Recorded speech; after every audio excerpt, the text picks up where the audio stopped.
Hello, everyone, and welcome back to Popeyes. I mean, Kirby 64. Sir, this is a Popeyes? Sure. Oh, good. I'm in the right place. Oh, man. One thing that I always thought was neat about this game is that the first level of the final world is a very similar layout to the first level of the first world. So it's like bookending and shit. It's great. I mean, we didn't even talk about the last world. Like, we babbed on, well, you guys did about Yu-Gi-Oh! Throughout the whole factory level, which is like where all the post-apocalyptic lore like really starts to play into things. No, I know, I'm just saying. There is a relevancy to discussing Yu-Gi-Oh! In the post-apocalypse, because there was a movie where someone came from the post-apocalyptic future in which duel monsters destroyed the world somehow. Like actual monsters or the card game? The card game. It destroyed the world, and Paradox wanted to erase duel monsters from history so that it wouldn't destroy the world. But for some reason, he also felt the need to go through time collecting dragon cards and then to duel all three protagonists that there had been at that point in the series. Yu-Gi-Oh's dumb. Yes. I thought he would like travel back in time. It's like, yeah, so Waffle House are still here. I never got to try. Like, one. imagine going back in here time and right, being like, Need for Speed is gonna cause the apocalypse. I need to erase Need for Speed from the timeline. I need to erase the concept of speed. It's like, therefore, people will not need it anymore. That sounds like a plan Reverse Flash would come up with. We need to erase the DOS edutainment game Speed, which for some reason used the logo of the movie Speed, but had nothing to do with it. I wish I was making that up, but it was a disc that I actually owned as a kid. I like edutainment Speed, and like the winning cut scene is fucking Dennis Hopper's head getting decapitated. what do you think is a stupider premise for a movie? We have to go back in time and stop trading cards games, or we need to steal the Declaration of Independence? That's pretty Card good. games. That's a pretty good one, yeah. Okay, I say that lovingly. I love National Treasure. That movie's like one of my favorite dumb, fun movies, like of all time. Oh, it's Nicolas Cage. You know. Did you know that Nicolas Cage is like actually, like remarkably well knowledged about like acting and film theory, and it's just like.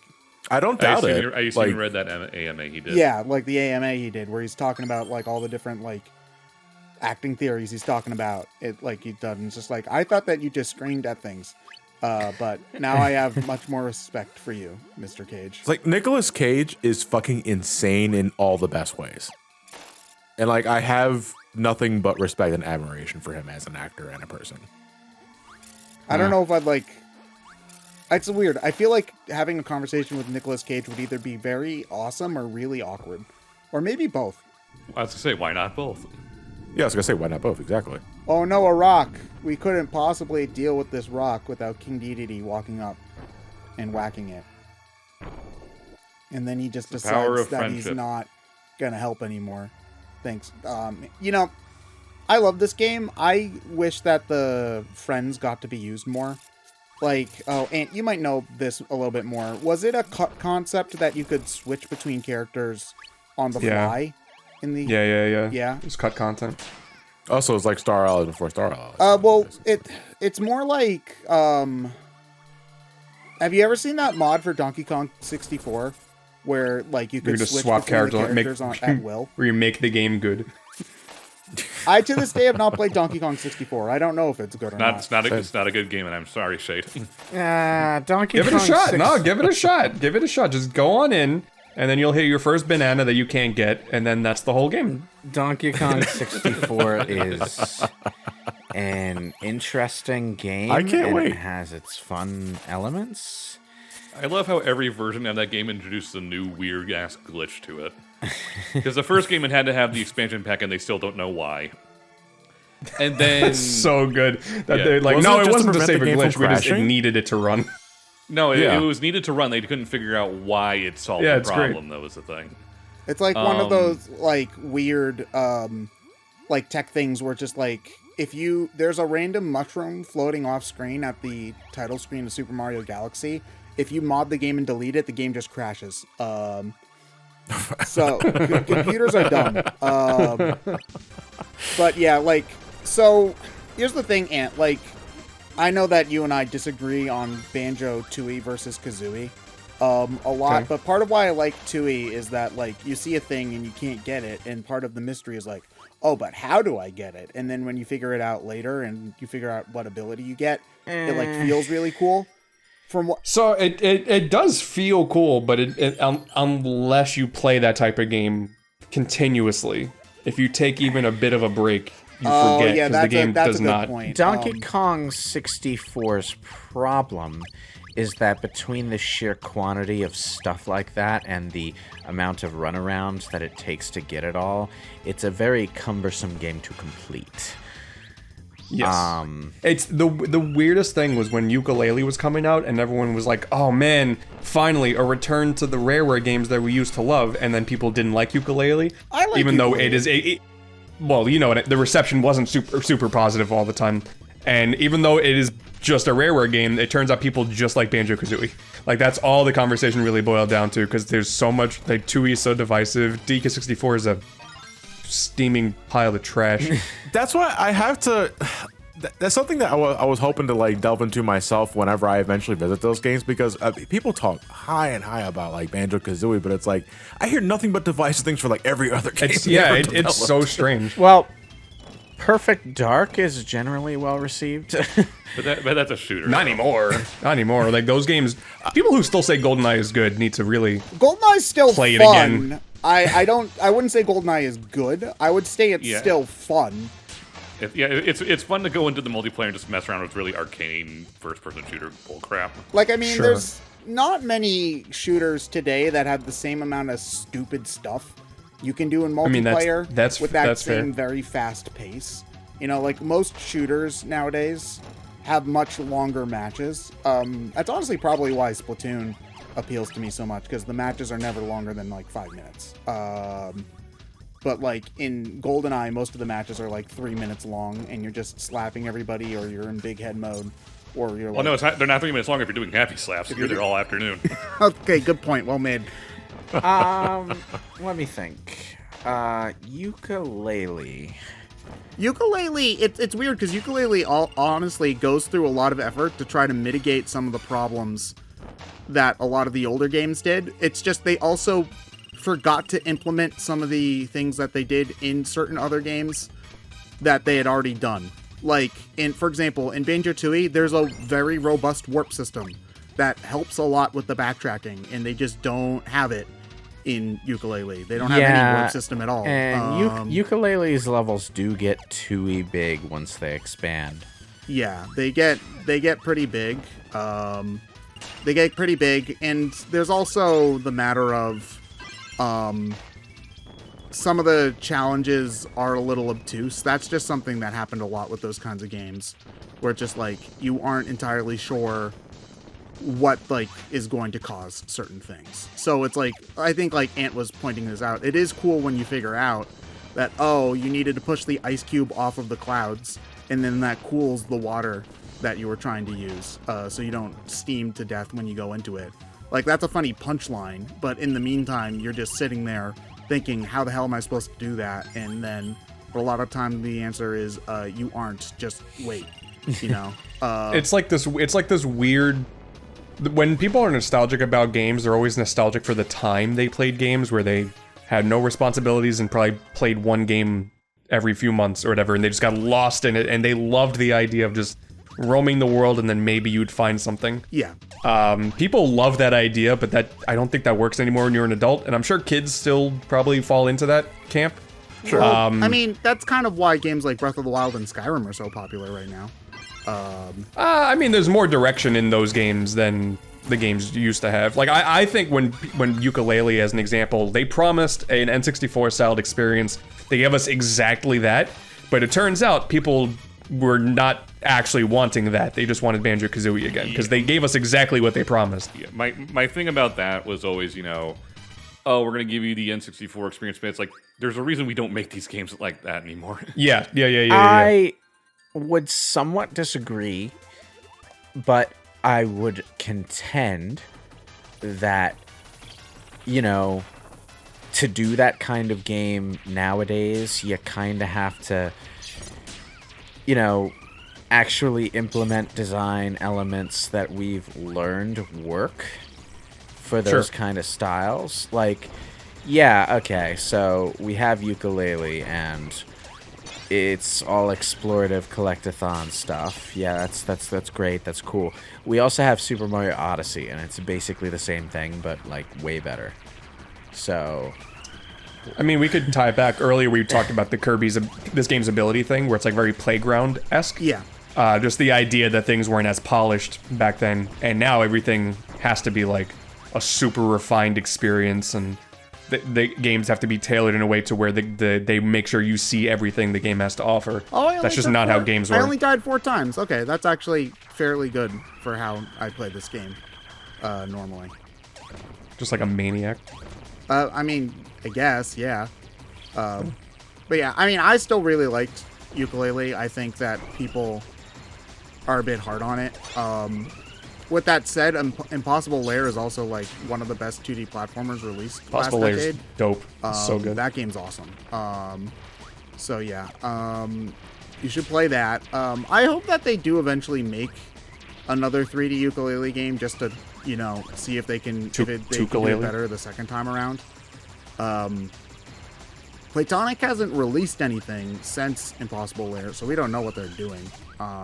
They publish a lot of other games now. Yeah. Well, I mean, that's good. Good for them. Mm-hmm. Do they get talked about as much as Yooka-Laylee, though? No. I've heard. I mean, Demon Turf got a little bit of a buzz, but yeah, I've heard about that nowhere near as game. much. It seems interesting. I don't know if like the styles for me. It's tricky when but like a single entity releases a banger and that's all they get known I for. keep forgetting how fucking insane Kirby's final bosses are. This is a tame one by Oh, this isn't comparison. even. Yeah, this is. yeah. Well, This I is mean, nothing. this is the real final boss. 0-2 is more is a I formality. mean, right now we're kind of fighting a frickin' Windows Media Player visualizer. it's fairly challenging They find too. the fucking background thing in the PS2 Well, like menu. as I was saying earlier, Okay. just getting through this game normally is a complete cakewalk, and then you get here and it's like suddenly it's really hard. It doesn't look like it should be that hard. It just kind of is. Like, the patterns are all pretty straightforward. That one I shouldn't have gotten hit. That was just me being a Well, dumbass. the patterns aren't difficult, like, objectively, when you look at them after you know them. But it's really, really hard when you're playing blind to read something that is this nonsensical in concept. Like, it's easy to guess mentally what, like, an animal-shaped enemy will do. It's easy to guess mentally what a human-shaped enemy will do. It's easy to guess mentally what a demon-shaped enemy will do. This thing is just... You know what this thing is? It's an evil version of the bouncing DVD logo. Yeah, I mean, that's what I was getting at earlier with the Windows Media thing. It's like, this thing is amorphous and completely fluid in concept, you know? And, like, it takes a... There's no context for it either. You kind of have to... it just shows up. You kind of have to change your mental track every time it changes form, so... You also can't really use abilities because, like, you can, but, like, the ice form will only get hurt by ice. And so what that practically means is you don't have time to stick on one form. You just need to dump your ability and start attacking it the normal way. Yeah.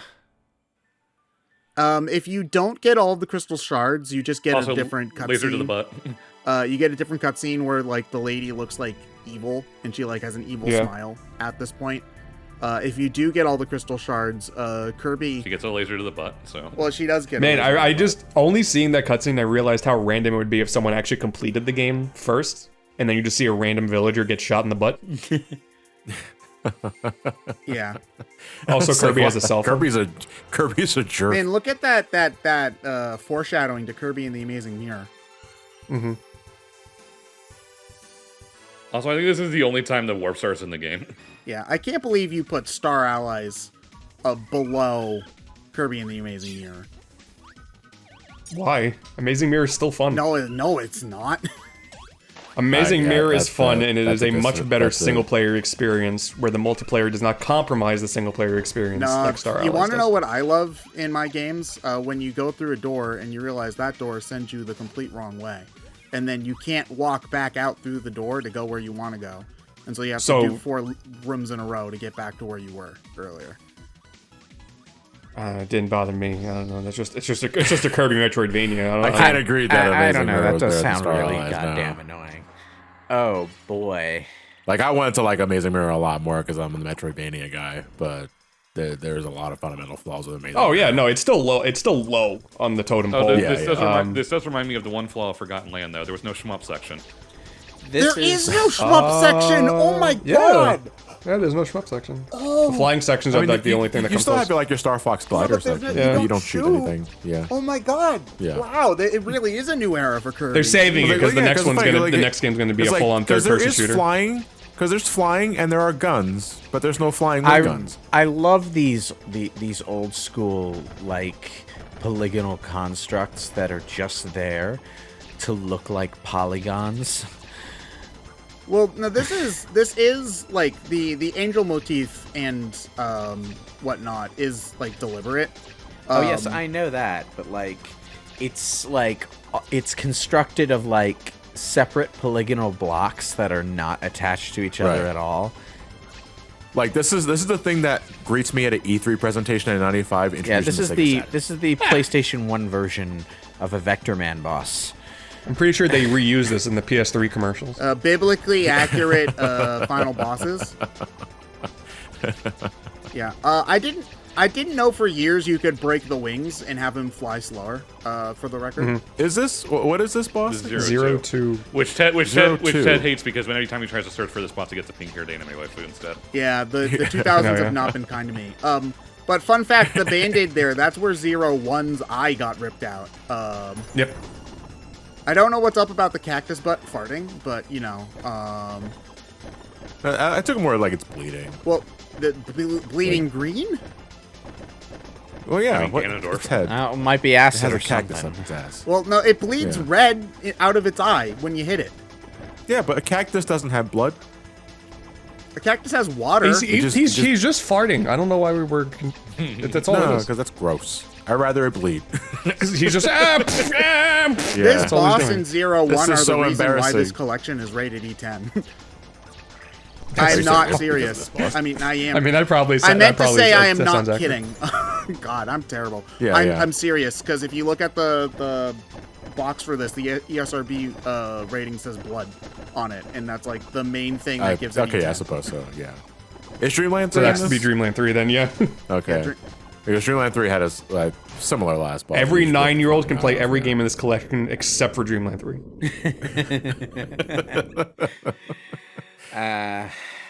And Dark Matter is gone for good. Second best final. No, boss he's not. thing? No, he's not. Well, No, he's when does not. he come back? He's a clone in Robobot. Void Termina is like the harbinger of Dark Matter. Also, Dark Matter returns in Planet Robobot for a secret boss. Well, I know that it was a clone in Robobot, but Oh yeah, it's a clone. But yeah, Void I thought Void Termina is the Termina harbinger. was just all the evil in the Kirby universe, which I guess includes Dark Matter, but I think that includes it being the harbinger of Dark Matter. Well, isn't that like the extra mode boss rush is like non-canon sort of thing? Meta Knight mode is canon, I think. Meta Nightmare in Superstar Ultra is canon. DDD Tour in Triple Deluxe is definitely canon because that's what explains what was going on with Sectonia, because she found the Amazing Mirror from Amazing Mirror and it like fucked up her brain. Basically was what was going on. What do you mean it's a one-way exit? Well, it's really sad. If you look at one of the stone, I'm pretty sure, like stone transformations in Star Allies is Taranza with another spider person, and then you're supposed to realize that's Sectonia before she turned evil. It's like it's really sad. Yep. Yeah. But Oh, the lore gets nuts. It's Don't even get me started Insane. on Galactonite. I will admit, I've never been particularly interested in playing Kirby 64, but looking at it again, it has a very distinct visual and art style appeal. It's a cozy game, I guess is the best way to put it. It's gonna be on the Switch Online eventually. I think it already is. No, it's not. Not yet. Not yet? Not, it might be by Not the at time this time. I thought I who saw knows? it Yeah. on there, but I could be misremembering. Yeah. The only game that kind of feels similar to this in my eyes is Klonoa. Klonoa. Oh kinda, yeah, the that's- Klonoa thing's coming out. When's that coming out? Yep, July. early July. Okay, I need to play Wait, that. what Klonoa? We better get that physical version that Europe's getting. What Klonoa thing? They're remaking remaking Klonoa 1 and remaster, 2 and putting it on Switch. Oh. Well, I think it's more like a port of the Wii It's on version everything. and then a slightly updated. It's closer to No, the original. it's being Oh, remade. it's a full remake? No, wait, no. It is No. a port What? of the Wii game with modified art style, and they changed the model. Okay, a remake. Well, so Waddle Dee! Waddle Dee! The camera's over here, dumbass. so they're basically It was perfect until so they Waddle Dee looked basically away. took the Wii version and corrected And fixed some it. of the stuff that was different. Okay. Yeah. Yeah, All pretty right, much. That sounds like it could. At be. the end of the day, Donkey Kong 64 is trash. I would And say And that was the it's- last we saw of Ant Dude. Sorry, I just want to look at my notes here. Get Rayman 2 on Dreamcast. There you go. All right, I'm just making sure. Oh man, that's the last we saw of John too. Man, you guys are just murdering That's true. yourselves out here. Yeah, I got canceled last part because Oh of yeah, Papa. that's true.